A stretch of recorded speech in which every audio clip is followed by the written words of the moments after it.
मशवरा देता हूं हुकूमत को और वजीर कानून को मशवरा देता हूं कि ना फिरौन की हुकूमत सारी जिंदगी रही, ना नमरूद रहा, ना जाज बिन यूसुफ रहा, ना यजीद रहा। और यार दरबारी बन के हुक्मरानों की चापलूसी करते करते तुम यहां तक आ गए हो कि अब नबी पाक की इज्जत को हाथ डालना शुरू कर दिया है। और आप यकीन करें सियासी जमातों का इतना बुरा हाल है कि इनके लीडर के बारे में कोई बात करे तो पागल हो जाते हैं ये एहतजाज कर करके। और उसने डायरेक्ट कह दिया कि खत्म नबूवत का मसला ही कोई नहीं, जो दीन की बुनियाद है, किसी को परवाह नहीं। मुझे तो उन लोगों की फिक्र हो रही है जिन लोगों ने इन्हें वोट दिए हैं, वो अल्लाह को क्या जवाब देंगे। और ये अल्लाह माशाल्लाह सारी सियासी जमातें इस तरह की।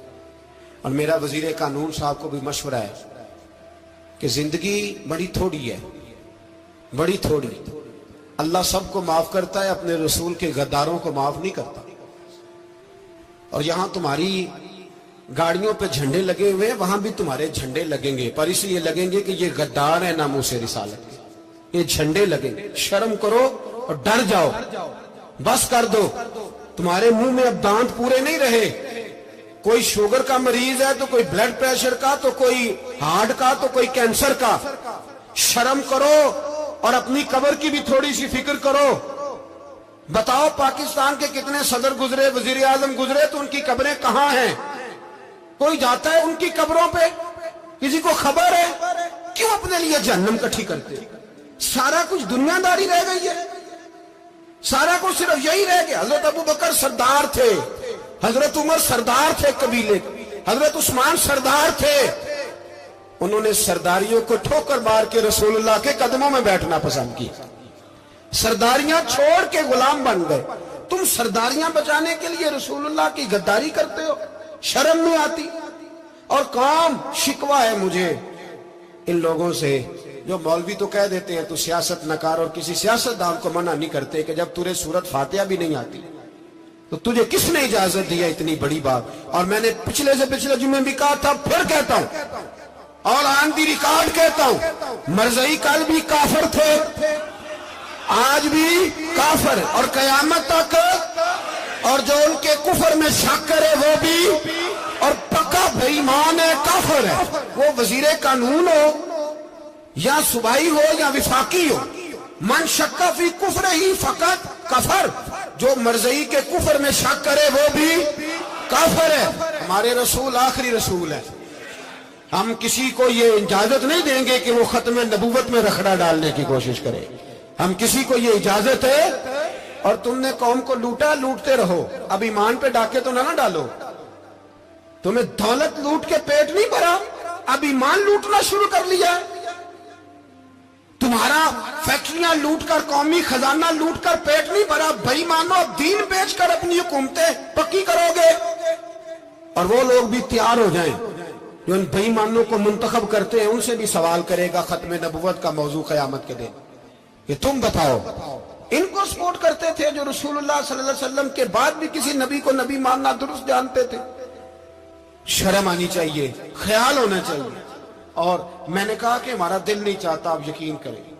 हमें शौक है जुलूस निकालने का, तुम्हारे खिलाफ बातें करने का। तुमने रोज थर्मामीटर निकाला होता है, चेक करते हो कि ईमान कितना है कितना नहीं है। ये पाकिस्तान अगर सूबा सिंध है तो हजरत अब्दुल्ला शाह गाजी का है, अगर बलोचिस्तान है तो हजरत बाबा अब्दुल रहमान का है, और अगर पेशावर है तो वो सूफिया का है, और अगर ये धरती पंजाब है तो ये दाता अली अजमेरी की है, ये बाबा फरीदुद्दीन की है। इसमें किसी गद्दार को कब्जा करने की इजाजत बिल्कुल नहीं मिलेगी। और हम वो लोग भी नहीं जो चुप करके अंदर सोते रहे, कौम जो करती है करती रहे, हमें परवाह नहीं। ना, ऐसी कोई बात नहीं। कोई बंदा ना समझे कि इन्हें होश नहीं, इन्हें पता नहीं, हमें सारा कुछ ही आता है। फिर अगर कल को कोई मुमताज कादरी पैदा हो गया तो शिकवा ना करना। कल को फिर से आमर चीमा निकल आया तो शिकायत ना करना, याद रखना।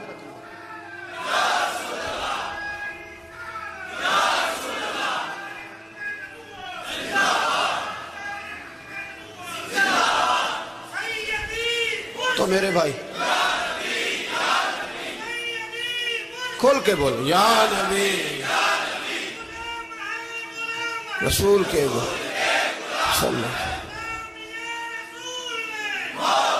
تو یہ مشورہ ہے.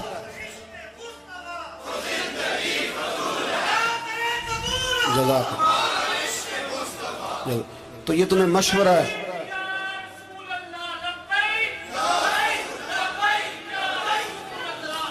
میری بات سن، یاد رکھیں، یہ لوگ بعد میں پچھتاتے ہیں، پھر مناظرے کراتے پھرتے ہیں اس نے صحیح کیا کہ غلط کیا، پھر انہیں ہوش آتی ہے بعد میں، پھر ان کے ہواری نکل کے میدانوں میں دلیلیں دیتے ہیں.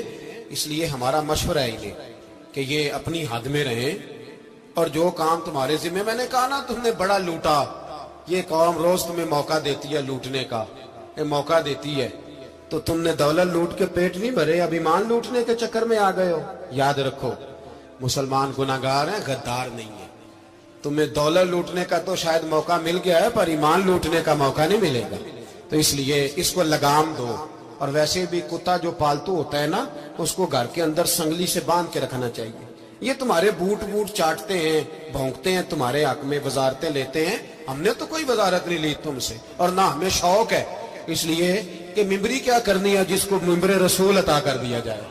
اس نے کیا کرنی ہے یہ ممبریاں، اس کو پکا ممبر رسول دے دیا جائے. تو اس لیے اس سے باہر آؤ. میں نے کہا بڑے بڑے نمرود، فرعون، قارون دفن ہے، تمہارا بھی نام تک نہیں ہوگا، بالکل نام نہیں ہوگا. اس لیے ہمارا مشورہ، اور آپ لوگ بھی آئے نا یہ اگلے سال، تو ان کو کھڑا کر کے پوچھ لینا، اسلامی جمہوریہ پاکستان کا تم نے ایم پی ایم نے بننا ہے، پہلا کلمہ ہی صحیح سنا دو. چلو خدا کا واسطہ یہی بتا دو کہ تمہیں نماز بھی ڈھب سے آتی ہے کہ نہیں. اور آپ کی موج ہے، آپ بٹھا لیتے ہیں سر پہ، کیا کرے، سمجھانے والے مفت گناہگار ہو گئے اور بہکانے والے سب تمہارے یار ہو گئے. اس لیے یہ چھیڑتے ہیں جان بوجھ کے. اور پھر جب کوئی ممتاز قادری علیہ رحمہ پیدا ہوتے ہیں، پھر انہیں دشواری ہوتی ہے، پھر ان کا جینا مشکل ہو جاتا ہے. یہ موقع دیتے ہیں، پتہ نہیں کس کے ایجنڈے پہ عمل کر رہے ہیں. میرا سوال یہ ہے، میں نے پچھلے جمعے پھر میرا سوال ہے کہ میں پوچھتا ہوں، اس آدمی کو ضرورت کیا ہے ختم نبوت پر بات کرنے؟ جب امت مسلمہ کے متفق کا فیصلہ ہے کہ مرزائی کافر، اسمبلی نے بل پاس کر دیا کہ مرزائی، ان کو اقلیت قرار دے دیا، اور جب سے وہ اقلیت بنے، نہ ہم نے ان کی عبادت گاہ جلائی، نہ ہم نے ان کو قبروں سے نکالا، نہ ہم نے، بس ٹھیک ہے جیسے عیسائی رہتے ہیں، یہودی سے کس ملک میں رہتے ہیں وہ بھی رہے، اقلیت بن کے رہے، کوئی اعتراض. پر تم انہیں کھینچ کے کیوں قریب کرتے ہو؟ تمہارا کیا جرانہ ہے ان کے ساتھ؟ بتاؤ تو صحیح.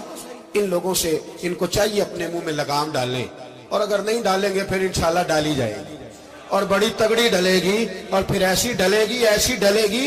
سلمان تاثیر جب مرا تھا نا، تو 5-5 لاکھ روپیہ مولویوں کو آفر کی جنازہ پڑھاؤ، 5-5 لاکھ روپیہ چھوٹے چھوٹے مولویوں کو. اور